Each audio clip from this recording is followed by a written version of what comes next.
Okay, welcome, Paradise Paradoxians. I wrote a little article the other day, and because it went so well, because it was so well received, I thought I'd cheat and publish the same article in a couple of mediums. So put it on YouTube as well as on our podcast on the Paradise Paradox.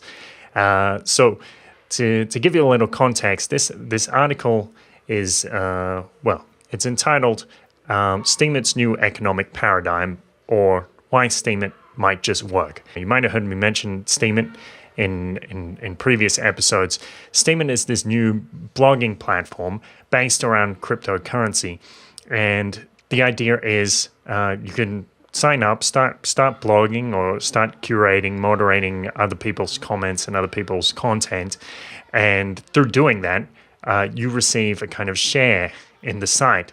And you also receive what can be called money. So you get paid in this cryptocurrency, which you can then use, convert into, regular money and use it to buy things. So of course, to a lot of people, especially when they see the amounts of money that people are earning on there from posting their content, they say, this can't be right. This is kind of a scam or a Ponzi scheme or something like that, which is kind of an unusual claim because, of course, normally Ponzi schemes ask for money, and there's not really many Ponzi schemes which don't ask for money.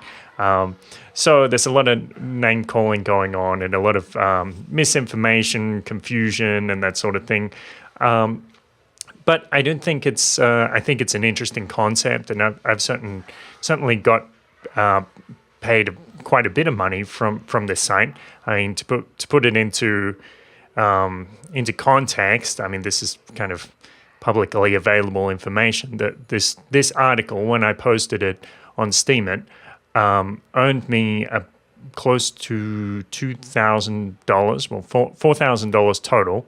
So half of the money is paid out in shares of the site, and half of the money is paid out in this more liquid asset, Steem dollars, which are on average on parity with the US dollar. If you're a content creator or you're just interested in looking at good content, I do encourage you to have a look at the site, steemit.com, with Steemit spelt with two E's, STEEMIT.com. Because the thing is as well, and perhaps the most valuable thing in some respects, is that what Larimer and Scott have done with this site is actually set up a site which incentivizes you to be a good person, which is pretty cool. As one of the most popular bloggers on Steemit, Leah Stevens, or she goes by the name of Stella Bell, wrote on the site, "Tie a financial reward to those who are most useful to society, and soon you'll have even the baddest of boys opening doors for blind men." And so that's what they've done. They've set up this site in such a way that it means if you're a good person, you get rewarded for that. So because of that, you have this much higher signal to noise ratio.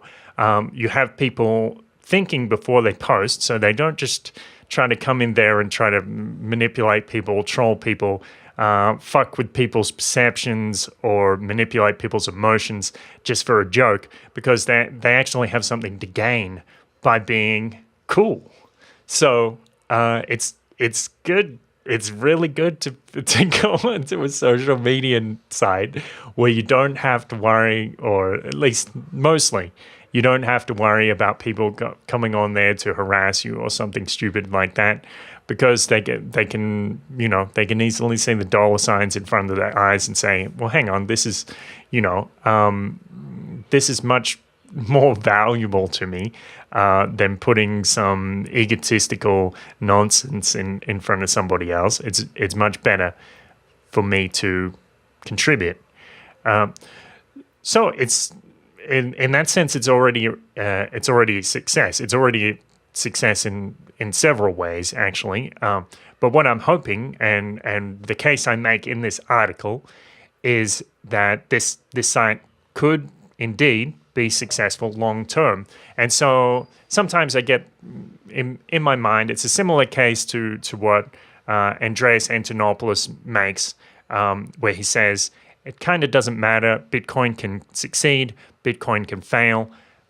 The important thing is the idea is out of the bag and it's never going back. So I do think that this site will be successful, but I also think even if it isn't, even if somehow the incentive structure is a little wrong or they need to tweak the details, the inflation is too high or whatever it is, the idea is out there that instead of money going to central bankers, like central bankers printing the US dollar or colluding with the Treasury to print the US dollar, the Australian dollar, and giving it out to all their buddies, or the very complex and euphemistic ways that they describe that process.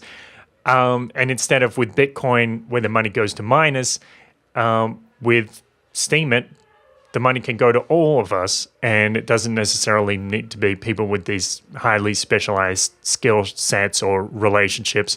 It can just be regular people who like to express themselves, who like to give insightful criticisms and that sort of thing. So I think this is something valuable. So here is my article. Oh, the other thing is, so of course we post on there. I've posted quite a lot of content on there. Aaron is still getting started, and I hope he's going to post some content in the next few days about his trip in London and his journey to Ireland. So and some photos and things like that. So I'm on there as at Churdzu, which I wish I'd thought twice before using that old handle, but it's CHURDTZU, and Aaron's on there as at BattleAZ. So same as his Twitter handle at BATTLEAYZEE. And of course, the Paradise Paradox is on there at Paradise-Paradox. So you can find us. We're going to start posting a lot of our content on there as well. So have a look through our content, and especially if it's posted within the last 24 hours, you can upvote it. So when you join on the site, you get $10 worth of Steam power. That is the like the shares in the site, or the voting power, which indicates how much influence you have on the site when you press like on something. So give it a go. Sign up. Not that I'm offering you financial advice or anything, but the thing is, I mean, you don't actually need to even invest money to give this a go. You can just invest your time and energy, and if you're sitting there after work for 3 hours, maybe now you're watching television, watching some mindless nonsense, or listening to some mindless podcast called the Paradise Paradox. Instead, you could be earning a little money, and there's nothing wrong with that, and interacting with great people too, because there's a great community on there. So that's how it goes. Remember, also, you can, of course, follow us on YouTube, subscribe on YouTube, like us on Facebook, and follow me on Twitter. I'm at Trouble Bubble. Aaron is at BattleAZ. And comment, like, subscribe, show us some love. And you can go on to donate.theparadiseparadox.com to give us a little donation there, a little tip in terms of Bitcoin or other cryptocurrencies or PayPal. We appreciate it very much. It shows us that there's someone out there enjoying our stuff, and so comment and give us a tip. We love it when you do that. And so let's get into it. Steemit's new economic paradigm, or why Steemit might just work. Critics are beginning to turn their eyes to Steemit, even people in the cryptocurrency space, certain Bitcoiners. The cries of Ponzi scheme seem strangely ironic, as it seems like only months ago the critics of Bitcoin were parading the same rhetoric. The thing is, if you want to examine a new idea or an implementation of a new idea, and you examine it through the lens of old conceptual frameworks, you may be misled. To examine a new idea, we must examine it at a more fundamental level. We must examine the principles. A new paradigm. In the dot-com bubble of 2001, many people became overcome with irrational exuberance, purchasing any company which had .com in the name. In 2013, many of us were again overcome with excitement, this time for Bitcoin. I remember buying a single Bitcoin for as much as $900, believing that it might continue going up for a long time, maybe to $10,000. When it went back down to around $200, I was certainly puzzled. Of course, during both of those years, many people were misguided about where to put their money, falsely believing that it's different this time, or this is the new paradigm, it's going to go up forever. Investing on emotion and putting the money in close to the top were mistakes, but we weren't entirely wrong when we proclaimed that it was different that time. On the other side, people were, of course, shouting, "Greater fool theory," and "bubble," and "Ponzi scheme." Both sides were mistaken in different ways. The investment in the internet eventually led to many innovations. Before 2001, it was more convenient for me to use an encyclopedia or go to the library to find reliable information. Now, information is so easily accessible and so cheap to access that people will even label it as free. The excitement around Bitcoin is leading us to a world where anybody can send money around the world cheaply without concern for capital controls or large transfer fees. We probably are going to see a bubble in Steem, if not several, if we're not seeing one already. However, the occurrence of a bubble does not preclude the possibility of a new paradigm. Where does the money come from? If we want to know where the money comes from, first we have to ask, what is money? So what is money? Many people were left scratching their heads about this question when Bitcoin first started to gain notoriety, especially economists. Certain economists opined that there was no way that Bitcoin could ever be money, as it didn't originate from a good which was originally a commodity. Others wondered if it fit their theory in a way which they didn't expect. Some others said that perhaps it shattered their previous conceptions of money, and still others chose to simply ignore it. Money, at its purest, is a representation of value. The better something represents value, in all its aspects, being readily and widely accepted, maintaining or even increasing its purchasing power with time, durability, fungibility, scarcity, and so on, the better suited it is to be used as money. The better a digital or physical commodity aligns with the abstract qualities of value, the more likely it is to be called money. Money or shares? It's curious that people think of Steem as money and say that Steemit is giving away money for articles. According to the everyday definition of the word, it's not really money. There aren't really any marketplaces in the world where you can walk in and spend your Steem, except, of course, to buy other currencies. Steem is really only money if we use a particularly broad definition of the word money, one that must also include shares. Oddly enough, when Peter Thiel purchased a 10.2% share of an unprofitable company in 2004 for $500,000, nobody asked, but where did the money come from? Not the money that he spent, but the money that he purchased. Facebook. In the summer of 2004, Peter Thiel purchased 10.2% of Facebook for $500,000, putting his valuation at approximately $5 million. However, it wasn't until September 2009 when Facebook stated that, for the first time, it was cash flow positive. So why did Thiel pay for a share in a company which was unprofitable? It wasn't because he was duped, although he may have been told many things which were not yet true. Shares are a representation of value, a form of money. Though again, you can't go to the store and pay for your groceries with Facebook shares. However, you may well be able to buy another company with them. So, Thiel traded in his dollars for a different kind of currency. Where did that money come from? The money that he bought. Or later, when people paid $38 per Facebook share at the IPO, where did that money come from? Where did the value of the shares come from? Thiel paid because he had an expectation of the future value of Facebook. Of course, the expectation was that the company would one day make a profit, and that would be the driving factor in increasing the share price.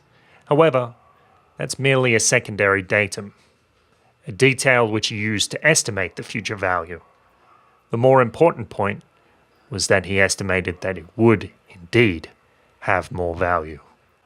The illusion of value, or the perception of value.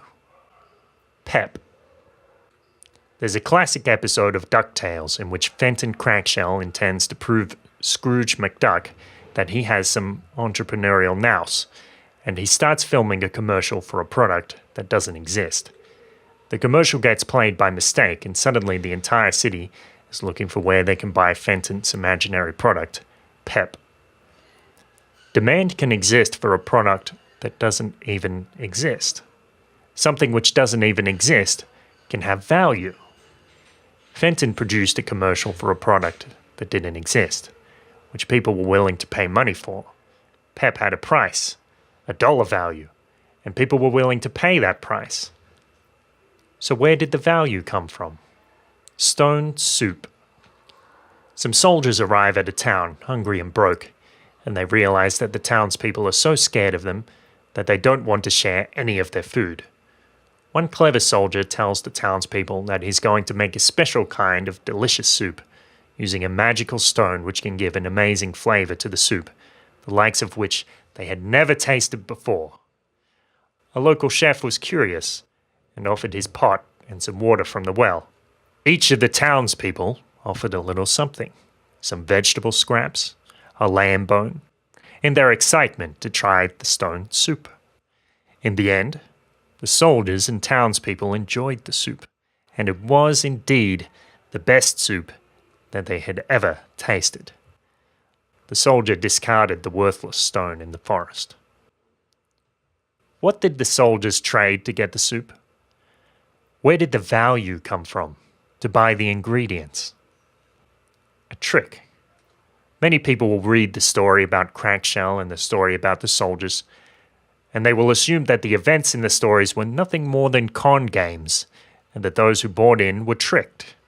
However, there is a greater principle to be demonstrated. As Napoleon Hill once wrote, "All master salesmen know that ideas can be sold where merchandise cannot." The illusion of value can be, in certain cases, indistinguishable from value.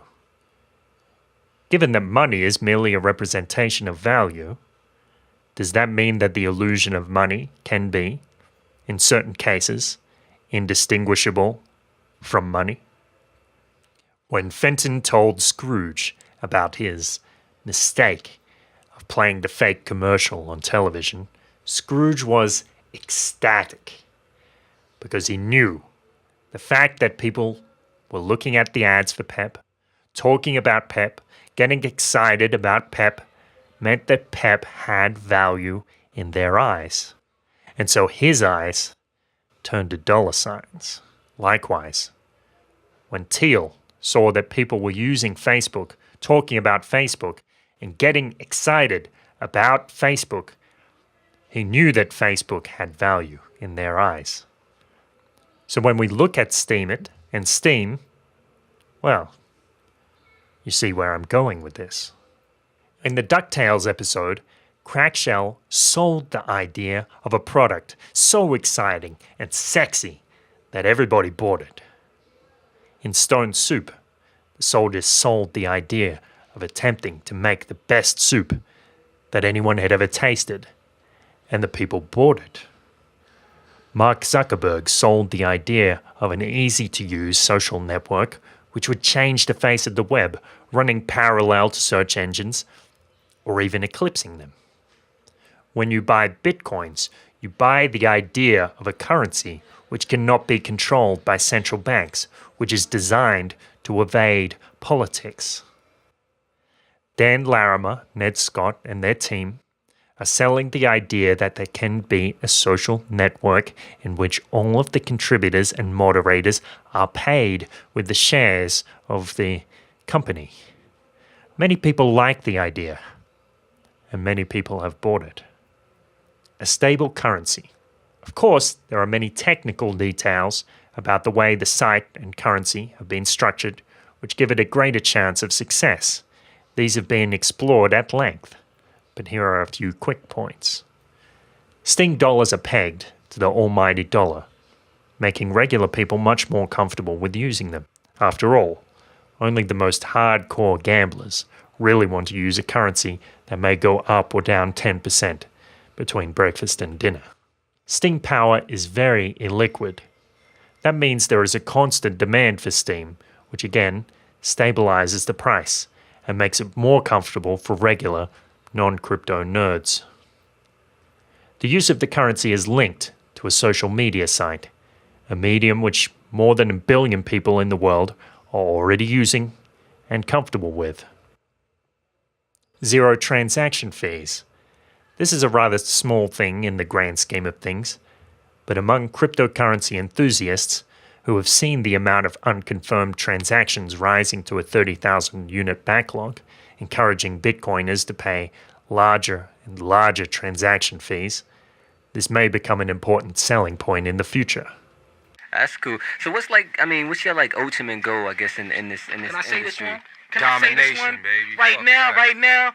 we still feel like we ain't get what we want yet. When we get a little price, when we really get to where we gotta go, that's when you know it's on. Social networking is only the first stage. Once Steemit reaches a maturation point on the S-curve, you might think that growth in the currency will slow, or even that it will collapse. But by that stage, when Steemit and Steem are as common as Facebook is today, people will be using crypto for all kinds of transactions. That means that Steem's growth as a currency is not limited to social media, and that means it's possible that the market cap can continue to grow as long as the Earthling economy continues to grow. Conclusion. These are a few of the reasons that Steem and Steemit might very well transform the world in one way or another.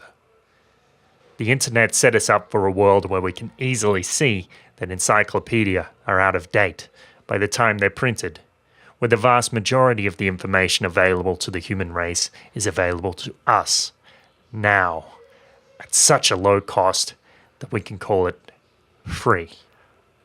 Facebook put us in a world where we can share our ideas and see our friends' ideas, a world of viral media where the thoughts of an everyday human being can be given a platform and can have a dollar sign attached when it comes to the shareholders. Bitcoin changed the world to one where the power of money is in our hands and has the potential to be free from manipulation by powerful interests, giving the power to print money to many miners rather than a handful of central bankers. Steemit combines those three paradigms in a way that makes information not only free, not merely accessible, and not only monetarily valuable to shareholders, but monetarily valuable to all of us, making most of the benefits of the ability to print money available to all of us.